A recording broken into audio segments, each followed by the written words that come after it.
حەزرەتی شێخ عوسمانی سانی کە خۆیان کردە خزمەتگوزاری حوجرە، خۆیان کردە خزمەتگوزاری تەڵەبە و ئەمەیان ڕەونەکدا کە ئێمڕۆژ لە هەوراماناتە ئەم عیززەتە هەست.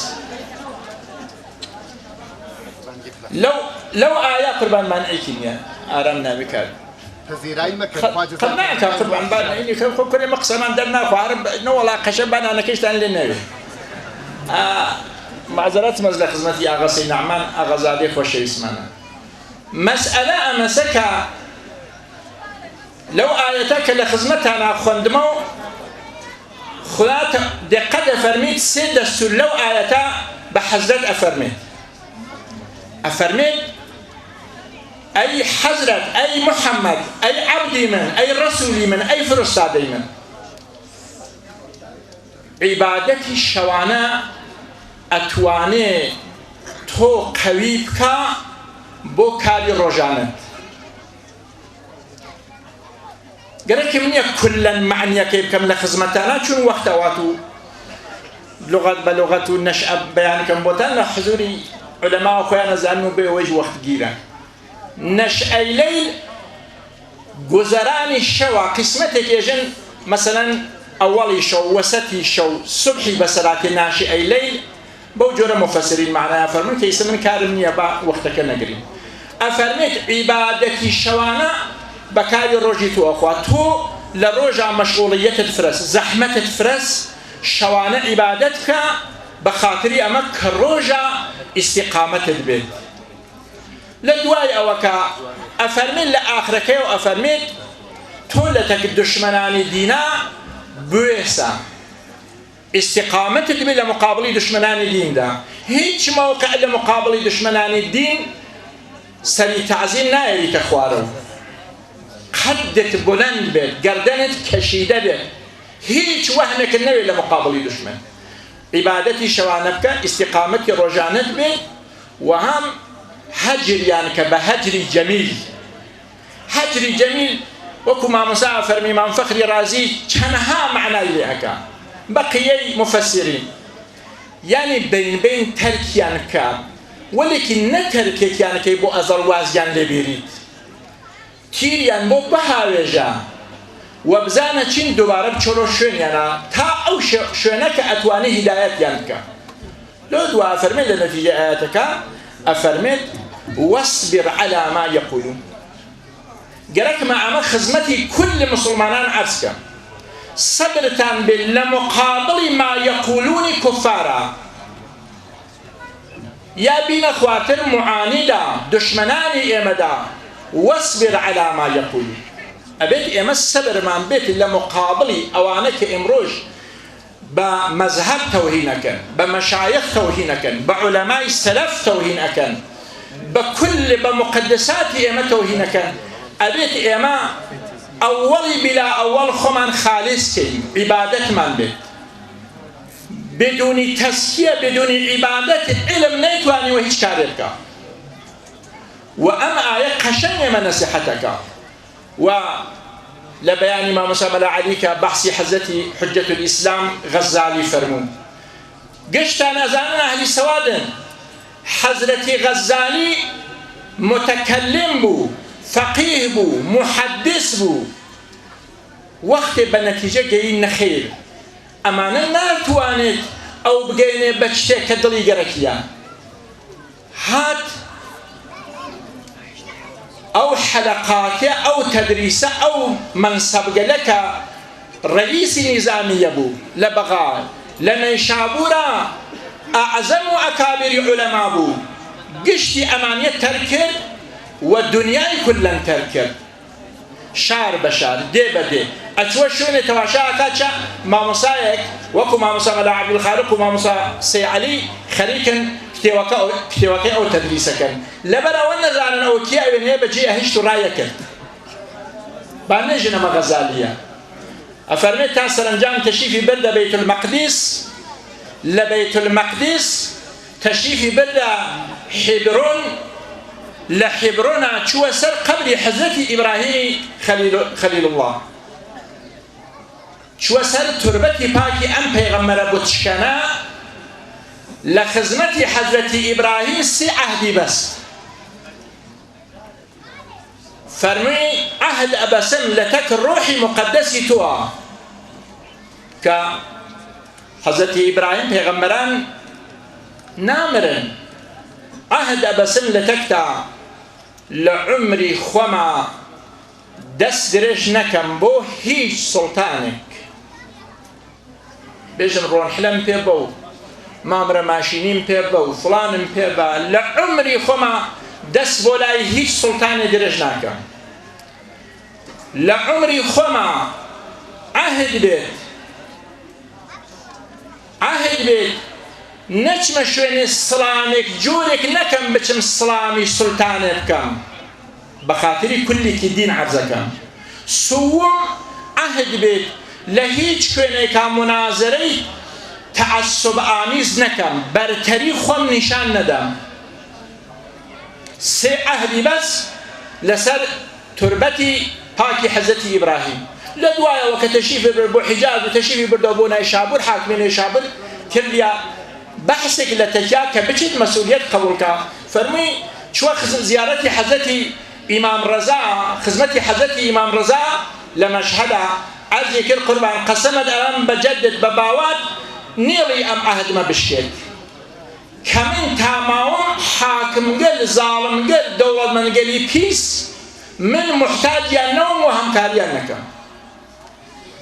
وكيك لباري تصوفوا وقت أجيري عرسكم لخدمتنا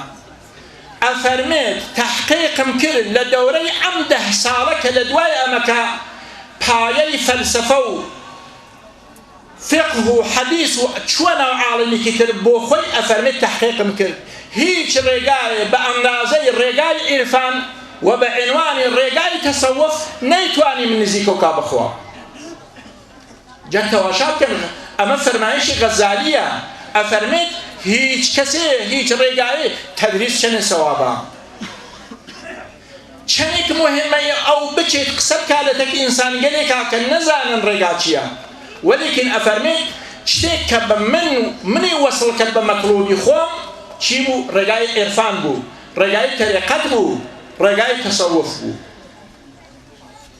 مطمئن و جناب امام حسین علیه الرحمه اگر مذهبی خلقی کردستان موردی تعرض و تجاوزی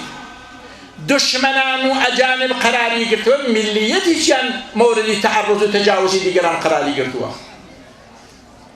هر اوانه که چون قبریان منفجر کرد هر اوانه که چون مردمیان کشت هر اوانه که چون او جنایت گلیانه کردو و ام هم گبی عقیدیانه لطولی امثالانه باراورد روشگارک اهانتیان کرد با أماكن مقدسة بياري الشريفة وبشون قلي كتر هر أوانبون كتشون امروج لكردستان عراق ولكردستان سوريا مردمكيان كشتن وكشكانيان وجنكانيان بردن بو ميداني برد فروشي وفروشتن يعني ملة كردستان هم لجهة مذهب هم لجهة ملية مورد تعرضي ام قشر خراوه قرار گرتوا لقرا وظيفه علماء وظيفه طلاب وظيفه مردم سنگينه ابيت ايما باستمدادك بدستوراتك خوادا يا حضرت صلى الله عليه واله وصحبه وسلم ابيت هم لجهه العبادات هم لجهه استقامه هم بجهه الصبر لمقابل تواوي دشمنان منابوسين وبالأخص دشمنان مذهبي حضرت إمام شافعي ودشمنان كحر أوانك دشمني ملتي كرديشن إما بچين بمردم بجوانقل روشن ينكنو من فرق ركمية وقت بقرن له باويا خوا محفوظي كجناب إمام صلى الله قار مولودي كي قوري بعظمتي قرد بواقعا لشأني في غمر أبوهر وكو أم مجلسا كسي تشريفي هاول أي فرموها هم لهنا هلا بجايا أي وتشل دانا منالي سوريي بس دانا منالي خلقي كوباني هن بلاي إموا قويا سليبي سرخي جهاني تيكو مكيانكا أمانا نباوك ندايك نبرا أقرباي نزيك يانية أرزي أكردن أي فرمو لطول مدتاك أمن الله تيوان معناها وردوا أي ود بوسيلة درزي دواء وسائل تفريحي تايسن من تواني رنيان كزد وبيقرن الكلمة بقرمزي ويكك يعني كبتواني بكنه يعني أصلا ليوي زرديك اللي بنشي إما قصيان بوكي فورنا كفنا فكري دايكو باوزيان إما تشلون بتوانين داردي دلي خمان بكي بيجين إما فقط شكواي خمان إنما أشكو بسنا وحزننا إلى الله إما شكاياتي أم دردان معنا لا إخواء كريم بحد إما خوشحالين امروج علماء امروج طلاب امروج مردم أقدر كي شيء هسكا أبيت بين 8 مليون تنبل مملاي فقيه پرورش كان أم جمع دعوت كان لقرا مجلسي پیغمبر بقرن امروج جنابي ماموسای صلواتا وابلبری جنابي ماموسا میرزایی بالشعريان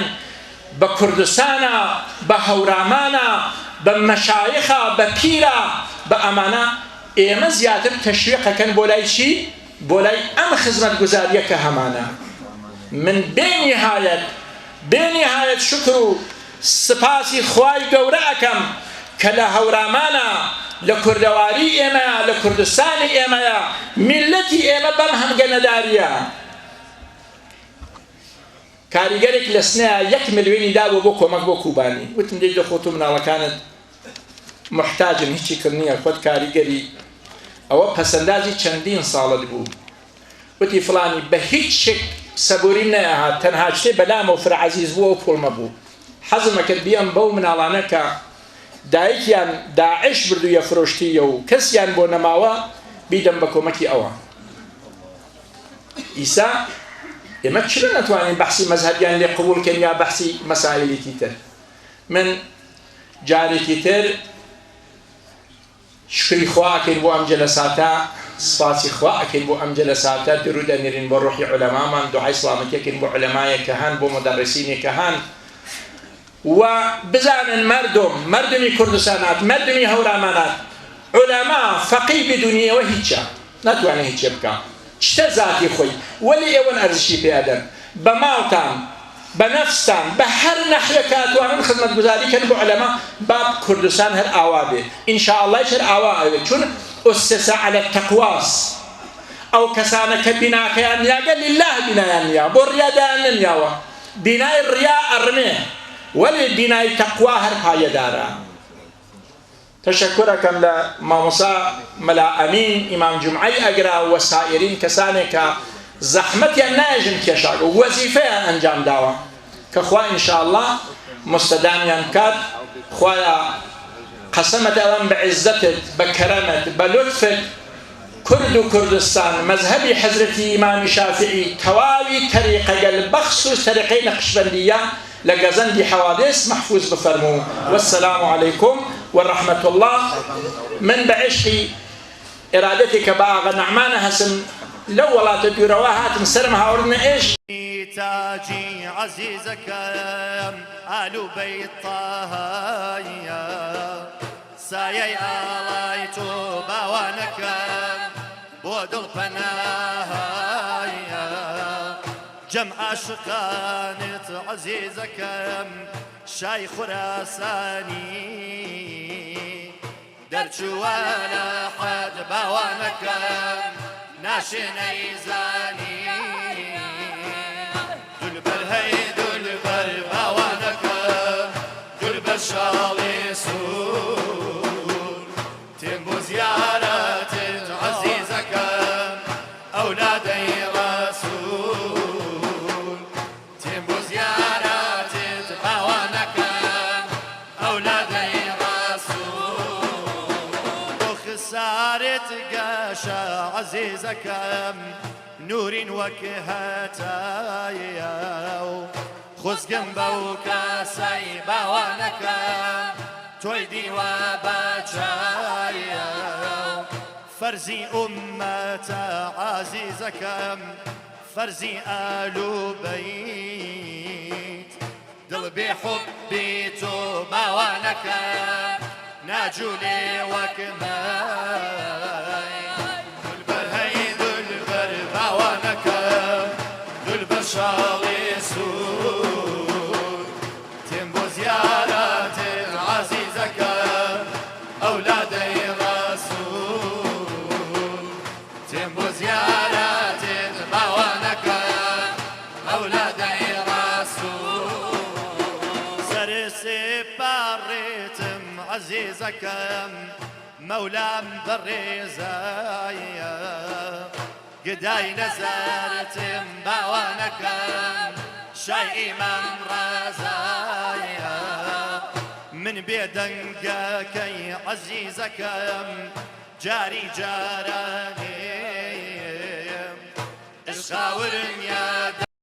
تاجي عزيزك آل بيت طه سايي آلايت باوانك بود الفنايا جمع عشقانت عزيزك شاي خراساني درچوانا حد باوانك ناشني زاني دلبر هي دلبر باوانك دلبر شالي سور تنبو زيارات عزيزك أولادي رسول تنبو زيارات باوانك أولادي رسول وخسارة قاشا عزيزك نور وكهتايا خذ جنبك سيبوانك تويدي وبجايا فرزي أمة عزيزك يا رسول الله هر خوتي سرور تاوي ام خلقه بهين نظر عطرت لم شوينه بون داتوا خوزگم بو کسی دلیا لاتوا هرچن خیلیکی کزو داماوین همو لگلتین تا روژ ماوین فلمن رحمتها نريد أن نسمعه سجين بخير تسمعه سيدوره يا رسول الله هر خوتي سرور تاوي ام خلق بهين نظر عطرت لم شوينه بون داتوا خوزگم بو کسی دلیا لاتوا هرچن خیلیکی کزو داماوین همو لگلتین تا روژ ماوین کردین و عاشق نوری بالاتین أمتي شيداي جيري آلات پاشوار دقرن لم خاك باكا أدرو شيتو نور تاجي لولاكا كردين دس بردار رباز تناوين سرمان لريتا تاروج ماوين لم عسر دورا كقوران زور كز كرد هر لقلتا تا آخر نفس زور سپاس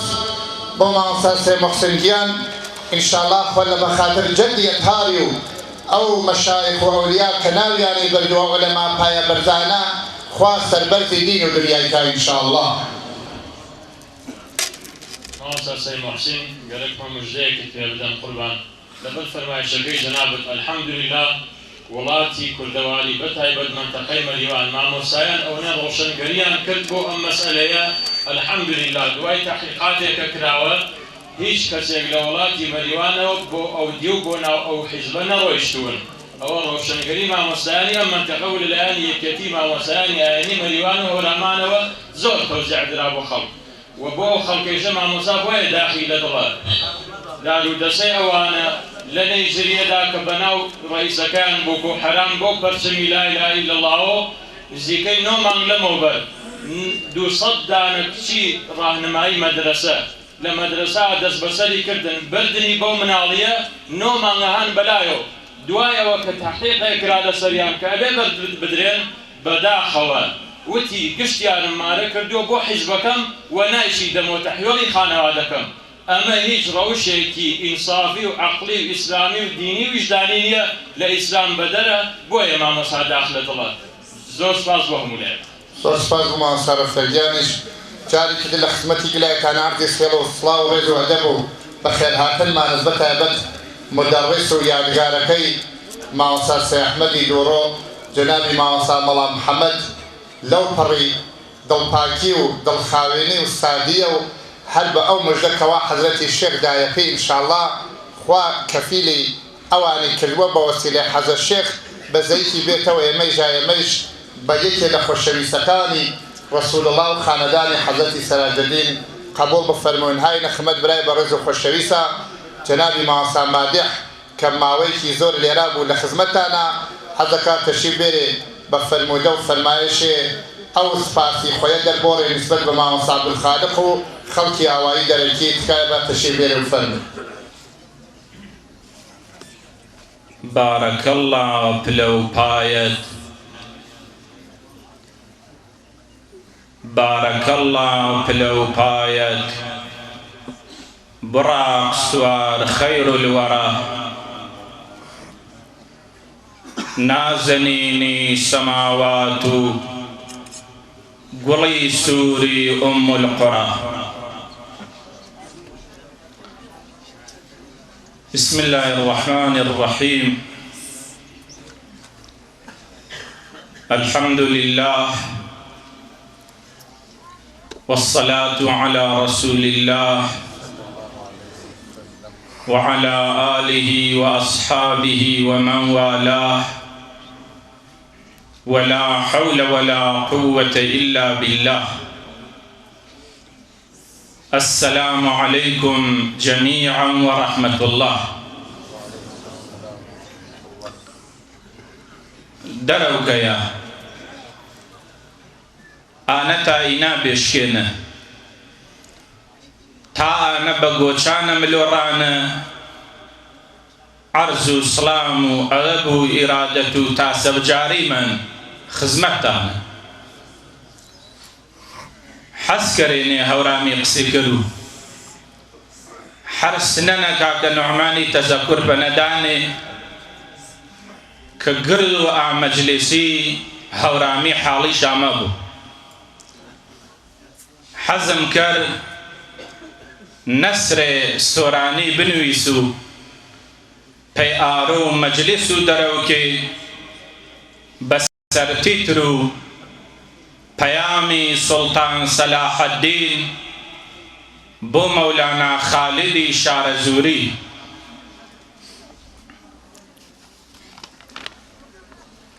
صلاو ببرزی عوالان بداخی درونی هنا سکالان بگرمی کینو بینی یارانی گیانی بصفای بهاری سروزنی سلورو دیمنو چیمنی هزارانی بشولو پرشنگی خورشیدی خاور بو یادگاری ملا بهاو گلزارکی زاور مامۆستا مەلا ئەمین دانیشتوانی بەرداوێنی شلێرانی و شیرین قەڵا دەرەکەی دوورە بەڵا پەیامی سوڵتان سەلاح الدین بۆ مەولانا خالد. مولانا لم عصر تاریکی چرخی فانی سردان بکه بو خاوین هواری قلاخانی لسر لوتکی برزی شاخه روبروی زردی خزانی باخه بو ام کردوار هجاره هەڵکێشە ئاخێ لەسەر بەرزی قولەی شاخێ ڕووبەڕووی زەرری خەزانی باخێ بۆ ئەم کوردەوارە هەژارە هەڵکێشە ئاخێ بمستی می بجامکی لمیلکی لدستی ساقی بیا باقی انت الباقی ویرانی کمکوی شیطان لانو خانو کشکو تاقی بحرمتی میوان غریبکی غاری سورو دو دیده مس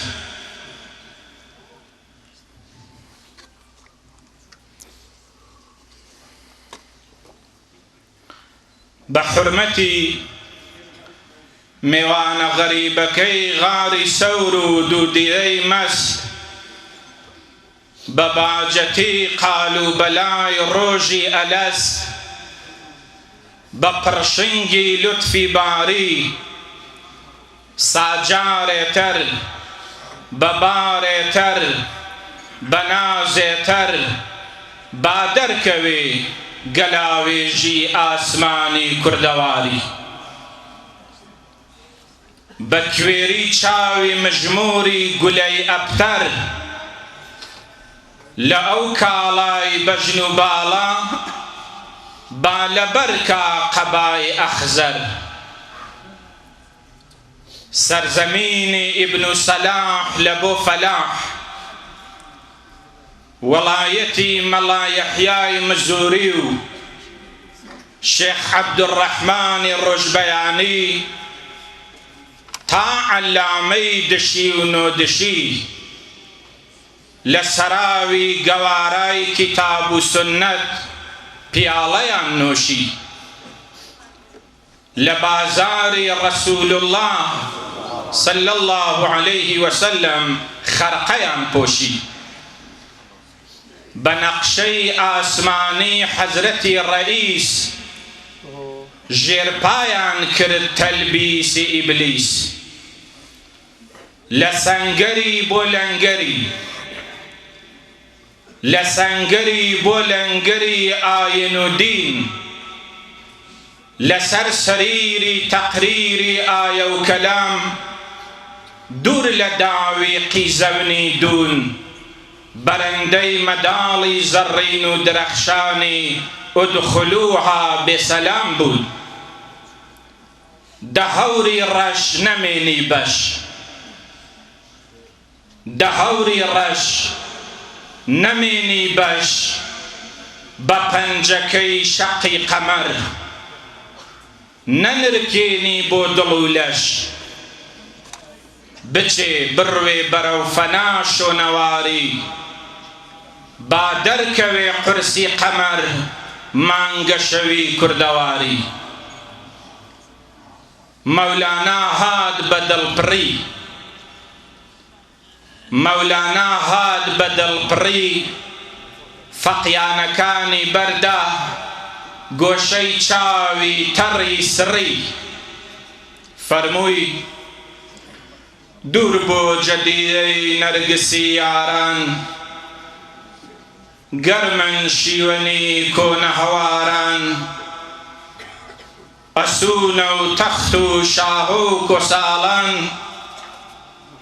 پری سرکزی یاران منالان بش ایجاریار جبرزی آلان شال نشاچنی سپای گرالان شلبو دسو پای عادت بتالان بریو آواتی هنا سکالان جماوری برواداران بپیغمبر صلی الله علیه وسلم بتایبت ماموسایانی آینی اوین دارانی آینی سبحان هوادارانی تصوف و عرفان چاو ساقانی کاروانی کردستان دلیلانی ام خیلب و گلستان بو خاطری خواه بو خاطری خواه بو خاطری خواه شیرازی وحدت و یکیتی مچرنن جو مکارو قەید و بەندێ فریبەندە لەگەڵمانە ڕوبەڕووە.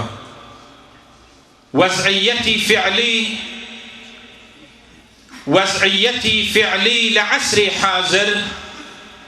اقتیزای وردەکاری و دقەتی زیاترەکات. نفرین کەین لە تەحەزب و تەفەڕق،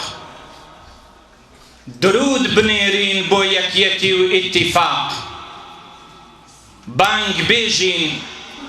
بە گوێی هەیکەڵ و قەوارەی ناباری پشت لە یەک هەڵکردن بە بئس الفراق. با لەمە زیاتر دشمن نەکەنێ بە یێخەی خۆیە، مەولانا و مەولاناها و مەولانا دۆسان مات و غەمبار نەبن ئینشاءالله. بە شادمانی و دوعای خەیر و خەڵات بڕوانن بۆمان ئەقتابی وڵات، لە شێخی عوسمان تا شاهی عوسمان قدس الله أسرارهم ونفعنا ببركاته.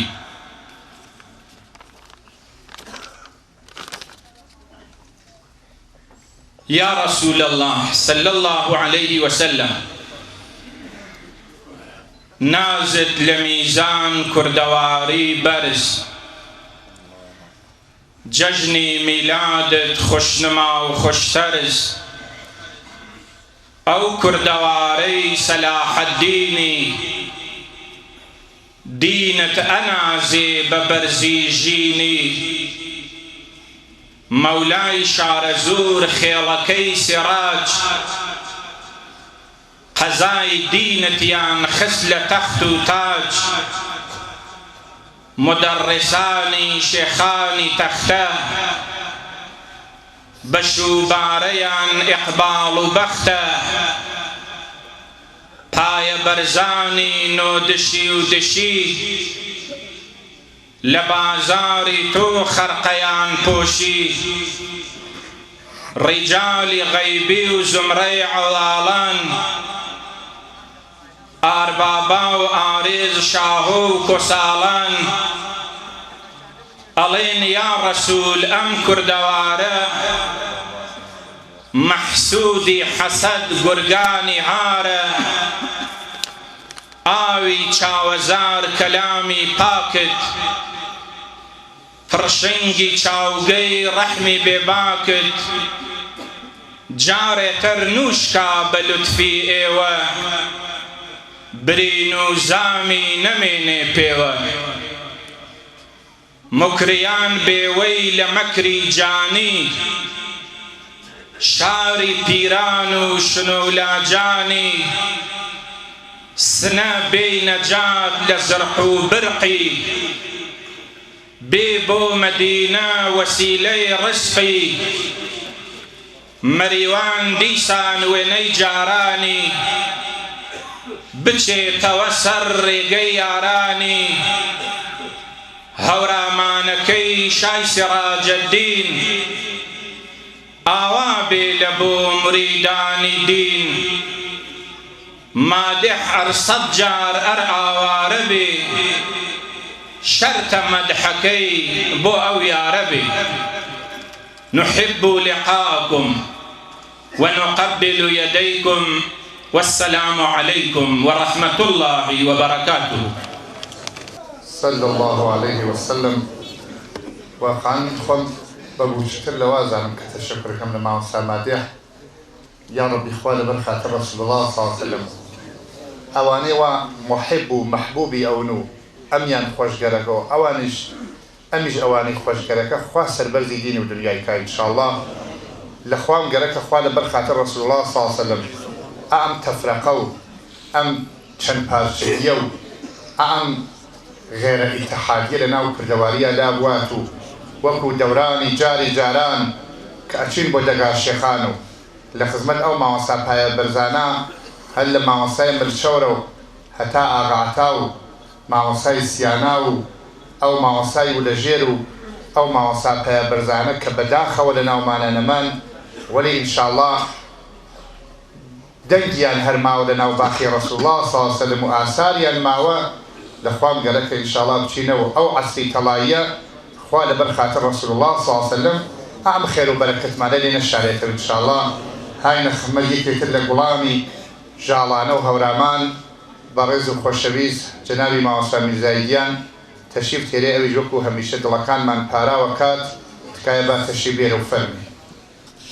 بسم الله الرحمن الرحيم.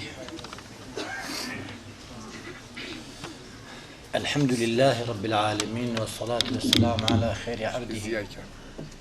شفيع المذنبين محمد وآله وأصحابه أجمعين.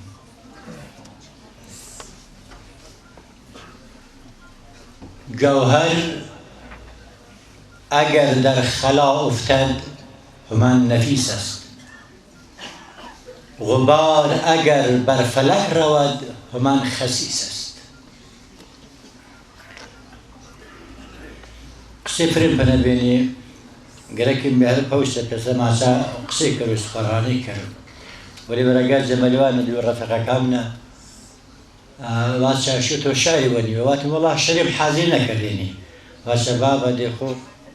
تو چند سالیه نه خالق تماشا کرد که تو قصه جاری کیانی شو شعری ونی و منیش به مجبوری اشتری بنویسید.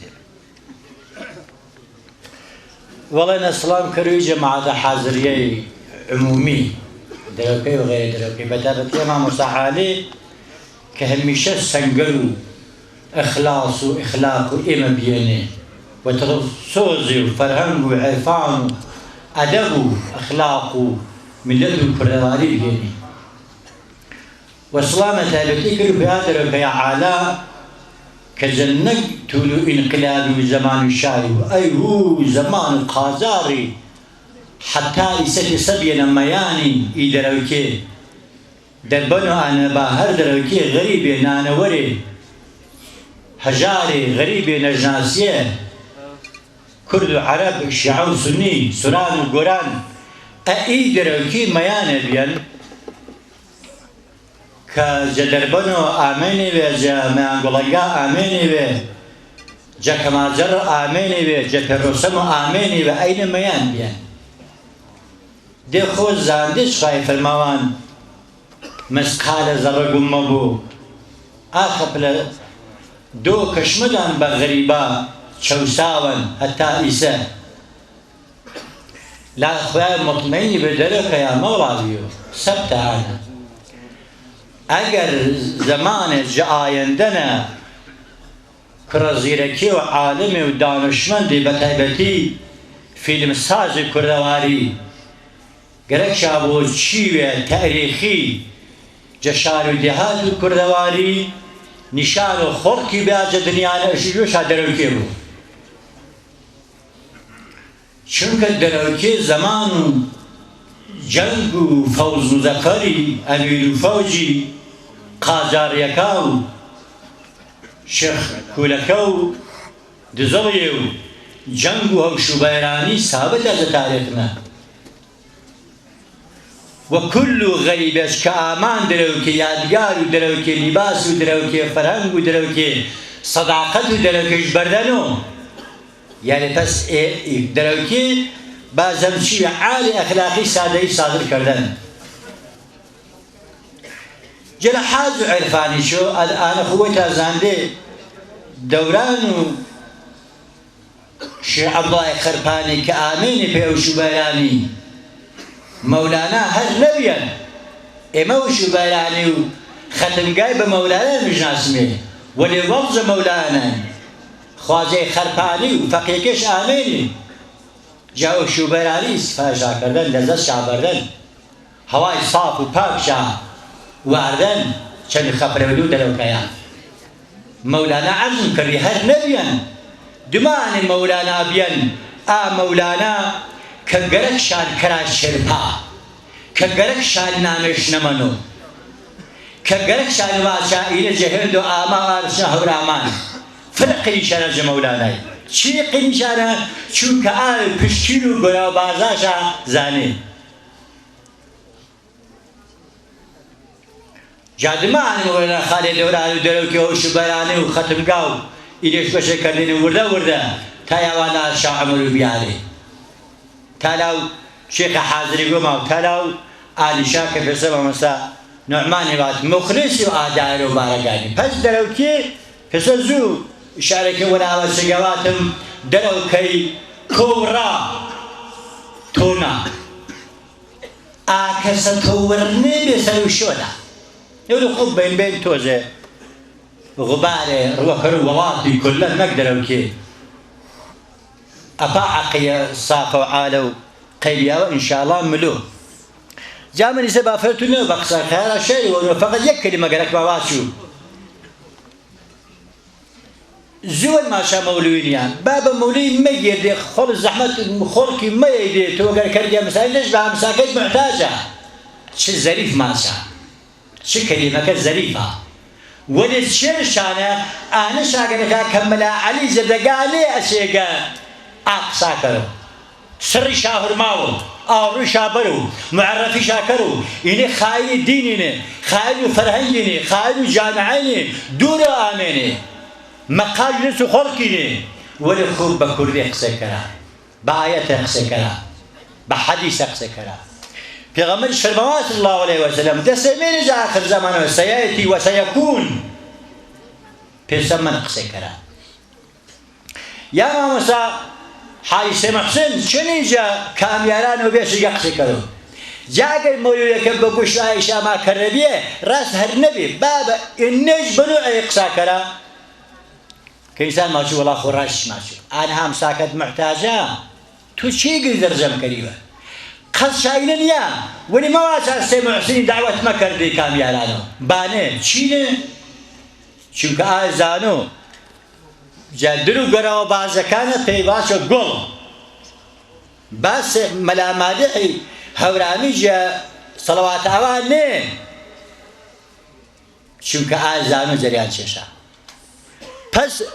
قەزیە مەولوی نییە قەزیە ئی جەمبیە و مسلمانانە لەعان ئاجوانە تەماشەکەریات بۆ عەمەدرێژی بە سەعبێ نیشارە تانی مەڕوو چی گۆشگەرە چی گۆشگەرە پیرە چی حاڵی بە چێش حاڵی بە چێش حاڵی بە ئانە کە پێغەمبەری فەرماوە ئانە کە دۆسی خۆی ماشاش ئانە کە دڵسۆزێ دڵا ماشاشە پەرچی قسەکێ کەراشە ئینە ماژاش بەنە مەلا ماژاش بەنە مەلا دێشو ئامەلا نەمەنە هەرزوو کەی واسێنێ بۆ شەوتیان باو بەکر مەڵاو بەکر بۆ شەوتیان بە عومەر مەڵا عومەر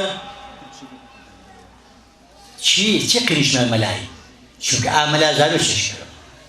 جا ئیشاری بە پابوونەوە بنویسێ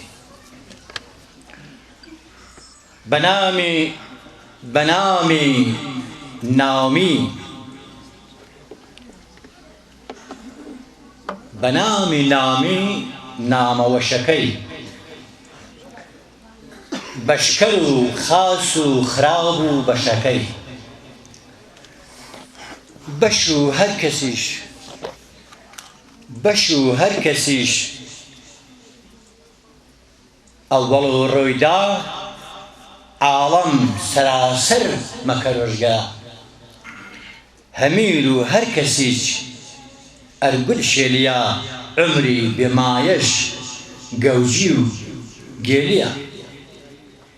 کێچانەی گێل و گەوشتەرە واچوو ڕیشە و مەولویی و حەزرەتی پاچوو خۆیا وش نور و پێغەمبەر نورە نوری عەلا نور وێشە مەشهورە زەڕە شیرینە ئەچانن جە عەرش نامش مەشهورن چ جای خاک و فەرش کورە و زەمینی تەنگە پەینامش قودسیان زانان پایە و مەقامش کەسێ ڕەحمەتەن للعالەمین بوو سەید و سەردار سەما و زەمین بوو سراجی و وەهاج نەجمی شانش بوو ناموسی ئەکبەر پاسەوانش بوو شاهدی کردەی نەوعی بەشەر بوو جەلای بەسیرەت نوری بەسەر بوو قورئان موعجزەش چون بەحری ئەتڵەس لێڵ نەبوو بەلاک نەهەنگانی مەس بەڕەمزی تاها و شاهد و یاسین دۆنۆش و کەرۆش ئەمین و مەکین بە وەلەسەوفەیش تەئمینش کەرۆ